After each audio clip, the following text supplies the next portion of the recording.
गज़ा पर इसराइल की वहशियाना बमबारी का सिलसिला जारी है। इसी दौरान 15 साला फ़लस्तीनी बच्चे ने अपने खेमे में बिजली पैदा करके सबको हैरान कर दिया।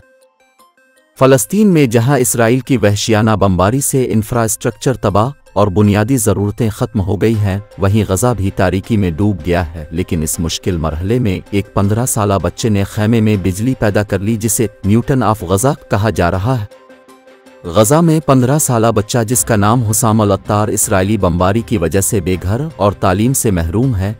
हुसाम अल-अत्तार गज़ा की बर्बरियत से जान बचाने के लिए एक खेमे में मुकीम है, जहां हुसाम ने अपने खेमे को बुनियादी आलात के साथ हवा की मदद से बिजली पैदा करके रोशन कर दिया है।